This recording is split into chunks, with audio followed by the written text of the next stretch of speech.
ਪਾਕਿਸਤਾਨ 'ਚ ਪੰਜਾਬੀ ਕੌਮਪ੍ਰਸਤਾਂ ਦੇ ਸਭ ਤੋਂ ਵੱਡੇ ਨੈਟਵਰਕ ਪੰਜਾਬੀ ਨੈਸ਼ਨਲਿਸਟ ਫੋਰਮ ਵੱਲੋਂ ਜੀ ਆਇਆਂ ਨੂੰ। ਜਨੂਬੀ ਪੰਜਾਬ ਦੇ ਬਲੋਚ, ਪਠਾਨ ਤੇ ਅਰਬੀ ਨਿਜ਼ਾਦ ਜਾਗੀਰਦਾਰਾਂ ਦੇ ਬਾਰੇ 7 ਸਵਾਲਾਤ। ਜਨੂਬੀ ਪੰਜਾਬ 'ਚ ਬਲੋਚ, ਪਠਾਨ ਤੇ ਅਰਬੀ ਨਿਜ਼ਾਦ ਜਾਗੀਰਦਾਰ ਪਾਕਿਸਤਾਨ ਦੇ ਕਿਆਮ ਤੋਂ ਪਹਿਲੇ ਪੰਜਾਬੀਆਂ ਨੂੰ ਮੁਸਲਮਾਨ ਪੰਜਾਬੀਆਂ ਤੇ ਗੈਰ ਮੁਸਲਿਮ ਪੰਜਾਬੀਆਂ 'ਚ ਤਕਸੀਮ ਕਰਨ ਦੇ ਲਈ ਮਜ਼ਹਬੀ ਜਜ਼ਬਾਤ ਨੂੰ ਇਸ਼ਤਿਆਲ ਦੇ ਕੇ ਆਪਸ 'ਚ ਲੜਵਾਉਂਦੇ ਰਹਿੰਦੇ ਸੀ।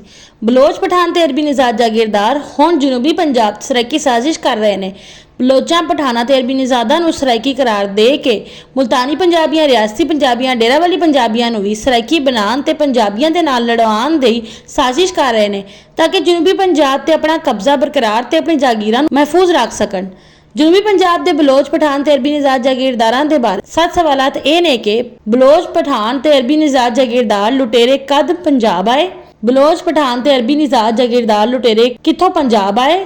ਬਲੋਚ, ਪਠਾਨ ਤੇ ਅਰਬੀ ਨਿਜ਼ਾਦ ਜਾਗੀਰਦਾਰ ਲੁਟੇਰੇ ਕਿਉਂ ਪੰਜਾਬ ਆਏ?